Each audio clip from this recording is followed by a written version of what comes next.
3 presenta Análisis.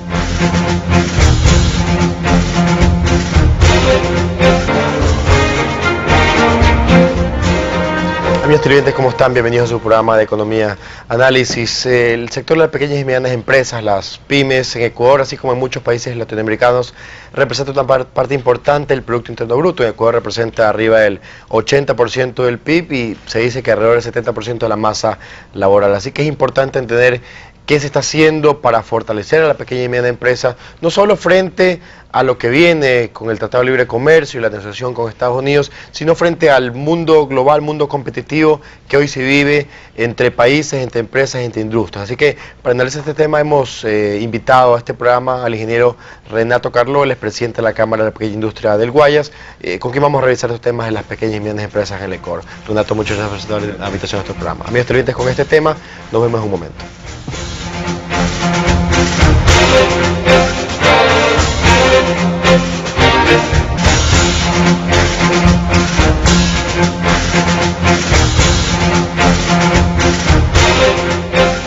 Amigos televidentes, ¿cómo están? Bienvenidos a su programa de Economía Análisis. Hoy con nuestro invitado, el ingeniero Renato Carló, presidente de la Cámara de la Pequeña Industria del Guayas. Renato, muchas gracias por aceptar la invitación a nuestro programa. Hoy queremos hablar de las pymes, las pequeñas y medianas empresas.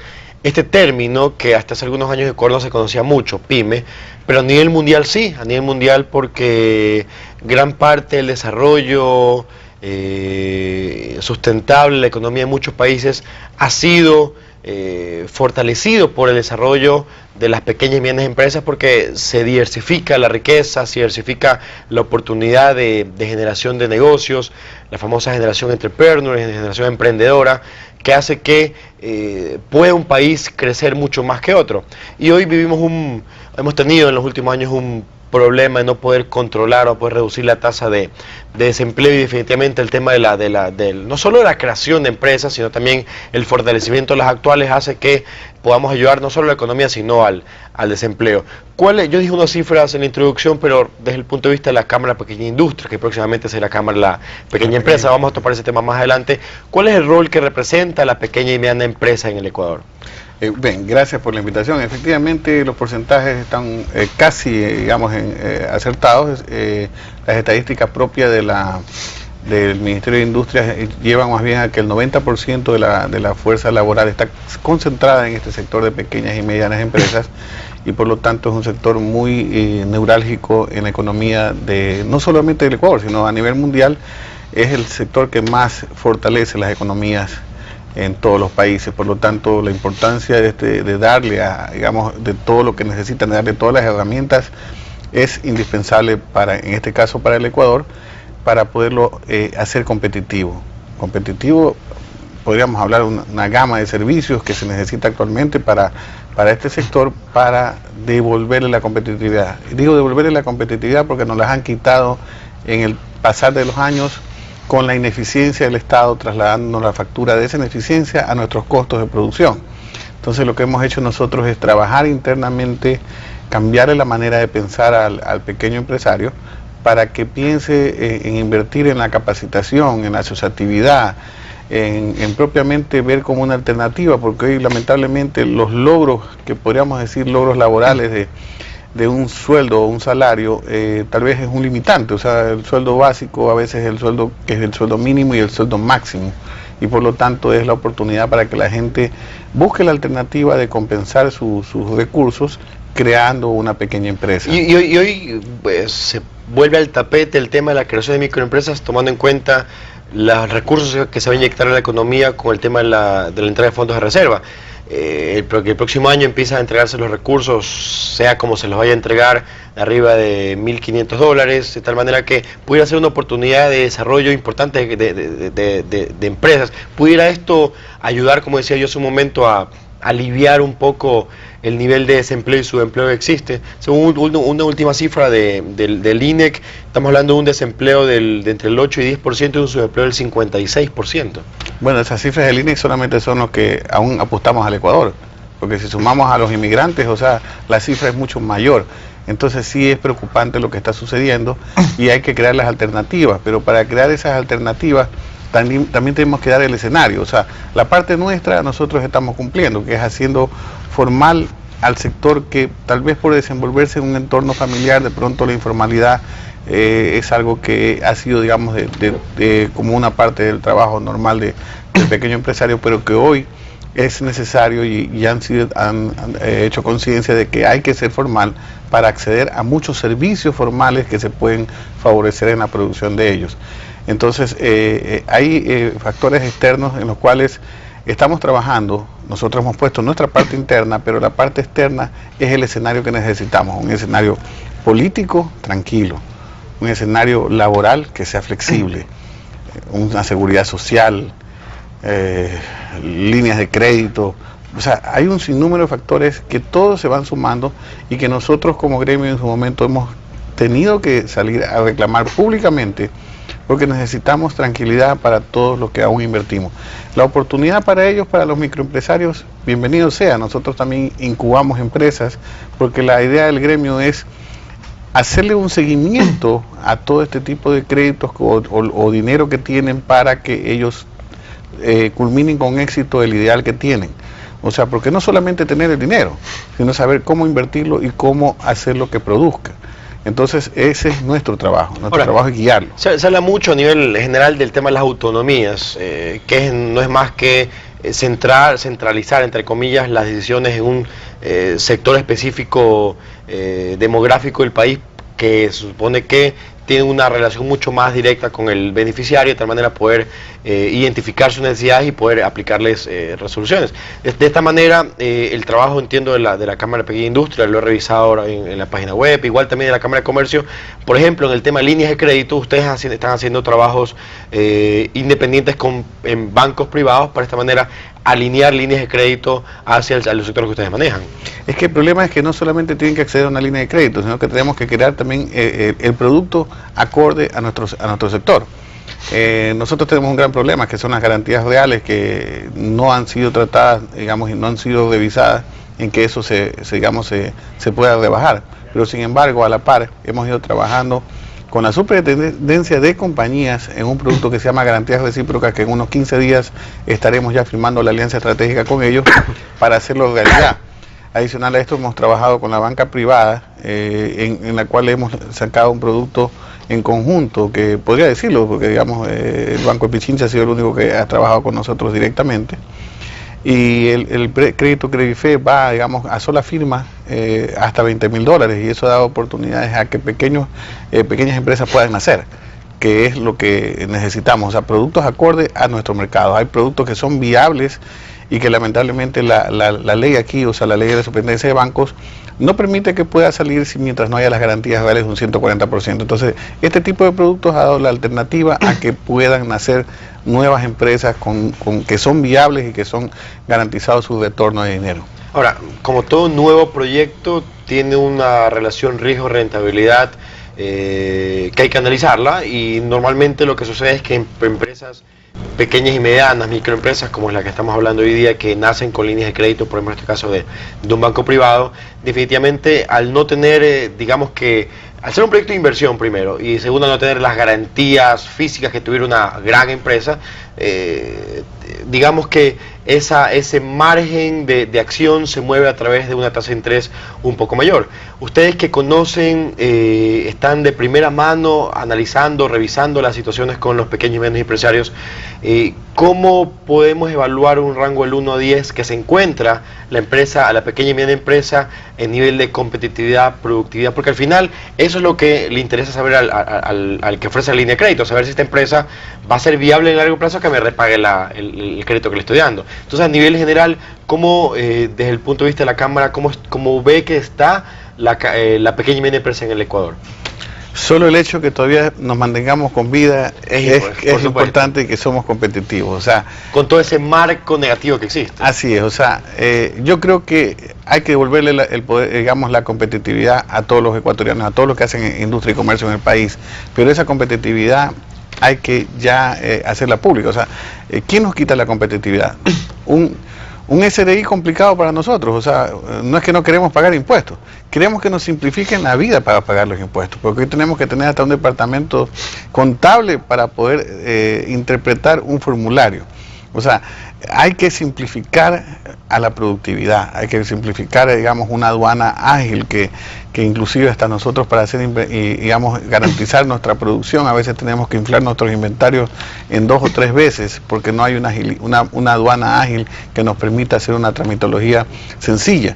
Entonces, eso es parte del proceso. O sea, si hablamos yo diría que todos somos competitivos, o sea, todos, porque todos tenemos todavía la voluntad. Lo que quien nos quita la competitividad es la ineficiencia del Estado con toda esta tramitología, parte, digamos, del quehacer de una pequeña. Sí, podríamos pensar que si este esquema o esta cancha de fútbol en la cual nos movemos tiene un césped bien cortado, tiene las líneas de juego bien trazadas, los equipos que son las pymes pudieran, o pensaríamos que pudieran desarrollarse eficientemente en mediano y largo plazo sin problemas en el país.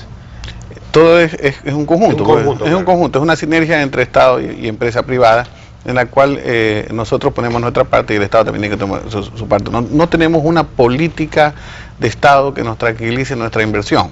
Al no tener una política de Estado, sino de gobierno, nosotros nos proyectamos solamente a corto plazo. En este caso, hoy estamos pensando que el gobierno del doctor Palacio ya termina prácticamente en junio o julio del próximo año, porque cuando ya comienza el año electorero, ya prácticamente no hay decisiones. Entonces, ya sabemos que no nos podemos proyectar a más de un año o más de 15 meses, porque ya sabemos que en junio o julio está terminado el gobierno. Entonces, esos cortes que tenemos nosotros, que no nos permiten desenvolvernos o desarrollarnos o proyectarnos a 15 o 20 años, son lo que no deja progresar al país. O sea, cada gobierno viene y establece diferentes políticas y esas diferentes políticas entorpecen la productividad. Pero las cosas, si bien es cierto, sí, efectivamente es complicado planificar a largo plazo en el Ecuador, pero es menos complicado que hace unos cuantos años, o sea, antes de iniciar el proceso de dolarización. No vamos a hablar si la dolarización ha sido buena o mala, pues no es el objetivo de este programa, pero si bien es cierto, por lo menos las diversas indicadores económicos como tasas de inflación, tasas de interés, se han mantenido estabilizadas y por lo tanto han permitido quizás una visión un poco más de mediano plazo y no tanto de corto plazo del día a día como era antes. Vamos a hacer una pausa y vamos a seguir viendo el tema de la visión estratégica que tiene la pequeña y media empresa en el Ecuador y cómo está frente a los nuevos tratados que se vienen en el Ecuador. Hacemos una pausa y regresamos un momento.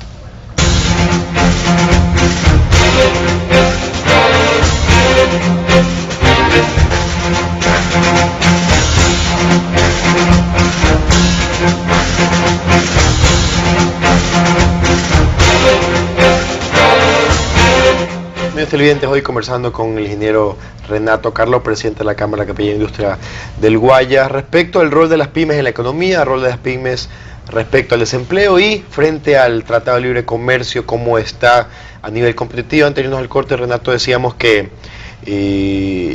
la empresa ecuatoriana, dado el marco general que le presenta políticamente, económicamente, socialmente, tiene que hacer maromas, tiene que maximizar sus destrezas para poder seguir vivo. Si todo el entorno se manejara mucho más establemente y pudiéramos tener todas las reglas muy claras y concisas, la empresa ecuatoriana, sea pequeña, mediana o grande, definitivamente pudiera desarrollarse mucho más. Pero yo un poco tenía mi concepto en el que hace unos 4 o 5 años antes, pensar a mañana en el Ecuador, al día siguiente era imposible porque la tasa de interés trepa exorbitantemente, la tasa de inflación era incontrolable y hoy a raíz del proceso de dolarización un poco el tema se ha estabilizado.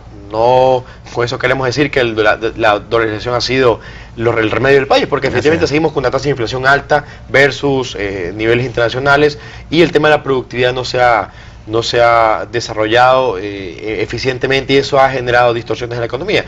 Pero efectivamente hoy se puede pensar un poco más allá. Sí, o sea, lo que sí es importante, aunque no era el tema la dolarización, pero sí es importante reconocer que vivíamos en un mercado de especulación en el Sucre y que por eso las tasas de interés también eran especulativas. Pero al a ver la transición de Sucre a dólar, la gente quedó mareada, o sea, sigue especulando, pero en dólares, que eso es criminal, o sea, tener una alta inflación en dólares es inmanejable. Entonces yo creo que hay que sincerar la economía y todos tenemos que apoyar y apuntar hacia allá, porque si no apuntamos hacia allá, damos la oportunidad que en el camino, más bien los productos importados puedan ocupar nuestro espacio físico, digamos, como producto ecuatoriano, porque encarecemos mucho el producto nacional y le damos la oportunidad al producto importado. Entonces yo creo que a sincerar la economía va a ser importante, inclusive podemos dar la oportunidad de devolverle el poder adquisitivo al ecuatoriano para que pueda comprar más, e inclusive hay que hablar ya de valor agregado también en la industria nacional para que pueda ser un producto mucho más apetecible que el importado. O sea, ese factor de, digamos, de dolarización es algo importante y hay que trabajar muy duro en eso para volver competitivo en una economía en la cual las tasas de interés son altas, son especulativas actualmente en dólares, pero eso es un deber propiamente de la Superintendencia de Bancos, que no ha hecho su labor. Justo ayer hablábamos con un afiliado nuestro, había ido a pedir un sobregiro, 12% de sobregiro, más 13% de comisión, es 25%. ¿Quién controla eso? Y entonces, si hay una superintendencia de bancos que debe controlar todo este tipo de especulaciones, bienvenido sea, porque quien nos ha quitado la competitividad, uno de los factores que nos han quitado la competitividad, son esas altas tasas de interés, pues que hoy están, digamos, cuestionadas, y que si no las regula la superintendencia de bancos, entrará por la ley, y va a ser, digamos, más dañino que el propio proyecto que sé que se está manejando en el Congreso. Pero la reducción de tasa de interés se puede dar... Es uno de los factores. ¿Se puede dar vía decreto, vía ley?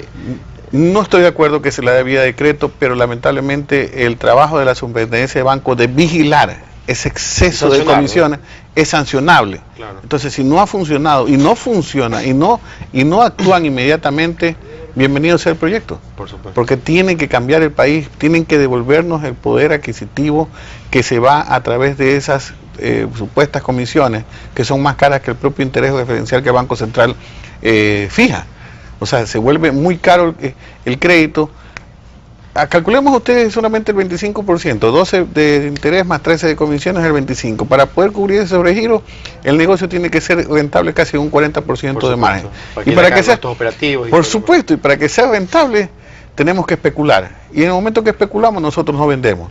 Entonces no hay negocio que sea sujeto de crédito para la banca y sujeto de crédito para, digamos, y oportunidad para nosotros. Pero hay un tema, quiero ser abogado del diablo. ¿Por qué la banca cobra ese 13%? Ciertos bancos, cobran ese 13%, un poco lo entienden como un gasto operativo del análisis más exhaustivo que hay que hacer al microempresario, porque no tiene todos o los números al día, o sus papeles, sus balances al día, etcétera, y de tal manera que esos gastos operativos tienen que trasladárselos a que lo pague el mismo beneficiario, cosa que no sucede con una gran empresa que va a acceder a un crédito y de un día a otro se lo dan. Entonces, ¿por qué no vamos a ver de fondo el hecho de que la microempresa pueda, o la pequeña y mediana empresa pueda fortalecerse internamente a nivel financiero, a nivel de capacitación, para poder ir con todos los papeles en regla a un banco? Obviamente no hay razón de que no le cobre un porcentaje adicional. Yo creo que como cualquier empresa todos tenemos la oportunidad, digamos, de lucrar en nuestros negocios hasta donde propiamente el mercado lo dé. Pero yo creo que se han excedido. Tanto tú como yo creo que hemos tenido la oportunidad de estar fuera, y los bancos no tienen los lujos y los excesos de gastos que tienen aquí. Y todos esos lujos y excesos de gastos los terminamos pagando nosotros mismos con nuestro propio dinero, porque los cuentahogaristas somos nosotros. El banco no está arriesgando dinero. El que está arriesgando dinero somos los propios cuentahogaristas, que damos la oportunidad que el banco dirija nuestro dinero o los canalice, digamos, para hacer préstamos. Pero entonces yo creo que sí hay que hacer ese control.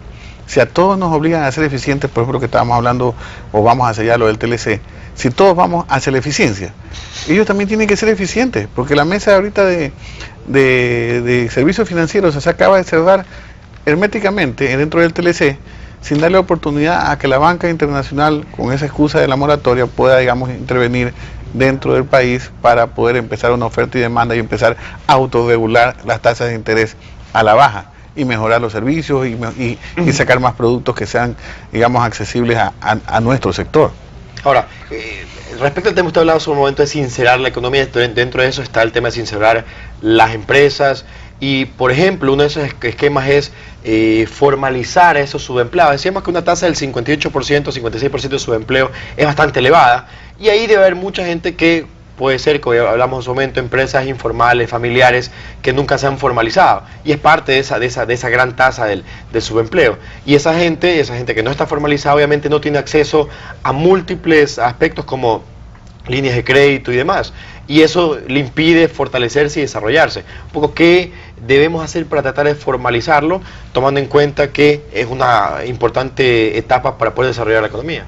Bueno, yo digo, hay parte y parte. O sea, culpa, digamos, del pequeño empresario que no quiere entrar a la formalidad, y culpa del gobierno porque no nos da el escenario que queremos nosotros. O sea, esto es una sinergia. O sea, ambos funcionamos mutuamente. Si uno funciona mal, el otro va también mal.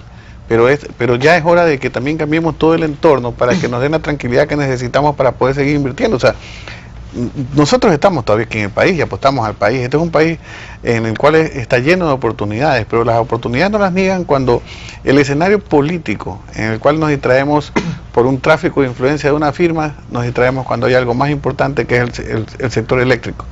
O sea, cosas que no son, digamos, no se las puede ni siquiera comparar. Es lo que permitimos nosotros que suceda en el país. O sea, hay cosas mucho más importantes y que debemos darle prioridad y que lamentablemente no se dan. Eso es lo que hay que cambiar. Para recuperar valores. Hoy, como ese tango del Cambalache, da lo mismo ser derecho que revés. O sea, usted ve tantas incorrecciones y la gente ya ni le llama la atención. O sea, ya es algo del día. O sea, pero tiene que ser sancionado para que no vuelva a suceder y el país cambie, y ofrecerle una alternativa a todos los jóvenes en los cuales nosotros tenemos la responsabilidad de entregarle el país productivo. Ahora nos quedan un par minutos, ingeniero, para finalizar. Ustedes como Cámara de Pequeña Industria han estado muy de frente, muy de lleno en el tema de las negociaciones en el TLCI, respaldando la posición de la Cámara de Pequeña Industria o las pequeñas empresas en el ECOR. Quedan pocas mesas para finalizar la negociación final, para finalizar esta negociación. ¿Cómo ven ustedes a nivel general los resultados que estas han tenido y qué perspectivas vienen en un campo principal, que es el que ustedes han estado bastante fuertemente atentos, que es el tema de la propiedad intelectual? Así es. O sea, las mesas que se están terminando y cerrando, que son 6 ahorita, son temas en los cuales solamente está involucrada la parte técnica, que en buena hora viene para poder hacer los cambios internamente como país. Pero los que son complejos, que son propiedad intelectual y sector agrícola, y que son los en los que están involucrados salud y alimentación, son los más complejos. Y a mi percepción, o a mi parecer, esto no va a terminar en noviembre, sino que, como ya dijo Regina Vargo, posiblemente empiecen las negociaciones nuevamente a negociarse en el segundo semestre de 2006. Es la oportunidad entonces, internamente, lo que yo siempre he dicho, yo estoy de acuerdo que vamos hacia un mercado globalizado, el fondo es efectivamente ese, la forma no es. Mientras el Ecuador no esté listo, no podemos hacerlo. Entonces me dicen, y bueno, ¿cuándo vamos a estar listos? Cuando todos tengamos la buena voluntad. Nosotros como gremio hemos hecho los cambios que se necesitan internamente como país. Hoy le pedimos al gobierno de turno que también cumpla su parte. Necesitamos la energía eléctrica, que ya es público lo de la CATEC, tantos problemas que tiene. Vemos tanto escándalo en Pacifictel, vemos tanto derroche de dinero que no va a la productividad, sino un gasto corriente. Todo nuestro esfuerzo a través del servicio de rentas internas, de IVA, de ICE, de impuesto a la renta, más de 2.400 millones de esfuerzo de todos los ecuatorianos a sueldos y salarios. O sea, todo está mal manejado. O sea, hoy hablan de un presupuesto de Estado, 8.500 millones de dólares. ¿Hacia dónde vamos? Tenemos que hacer los correctivos hacia adentro para fortalecer al sector productivo, empezar a reemplazar las importaciones por producción nacional y luego abrirnos al mundo. Ahí está la oportunidad efectivamente, pero fortalezcámonos primero hacia adentro para después ir hacia afuera. Y ese fortalecimiento debe partir de gobierno y luego pasar por universidades y empresas privadas, que son los motores de desarrollo del país. Todos estamos involucrados. Por supuesto. Hacemos una pausa, amigos televidentes, y regresamos con las conclusiones finales.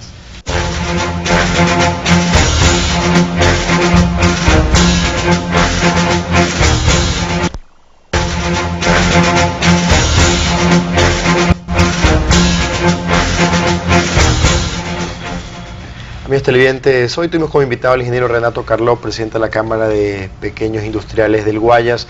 Definitivamente el rol de la PYME, de la pequeña y mediana empresa en el ECOR, es clave para el desarrollo de la economía de cualquier país, principalmente en el Ecuador, cuando, según información del sector industrial, del Ministerio de Industrias, aproximadamente un 90% de la masa laboral está en las pequeñas y medianas empresas. Entonces, es importantísimo identificar cuáles son sus problemas, cuáles son sus debilidades y principalmente cuáles son todas sus potencialidades para poder desarrollarlas eficientemente y que ese 90% de masa laboral esté estable, esté con una vigencia y pueda seguirse desarrollando, que es el objetivo de este país. Tenemos una tasa de desempleo de alrededor del 10%, y una tasa de desempleo del 50 a 55%, según datos de los últimos estudios del INEC, y esos números deben de reducirse definitivamente apoyando principalmente al sector de la pequeña y mediana empresa. Uno, por un lado, haciendo desarrollar y crear nuevas empresas, y dos, fortaleciendo a las actuales. Decía al final de esta intervención el ingeniero Carlos que posiblemente no se termine de firmar el TLC en este año, sino que se posponga para el próximo año. La negociación del TLC, con lo que resulte, definitivamente tendrá sus pros y sus contras, tendrá sus personas a favor, personas en contra, pero lo que principalmente hay que hacer es estabilizar el tema interno, establecer todo el entorno, toda la coyuntura económica, todo el análisis político y social de tal manera que permita a estas pequeñas y medianas empresas desarrollarse con estabilidad en el mediano y largo plazo. Renato, ingeniero, muchas gracias por aceptar la invitación a este programa y esperamos una próxima oportunidad por tenerlo acá. Gracias. Amigos televidentes, con ustedes nos vemos la próxima semana.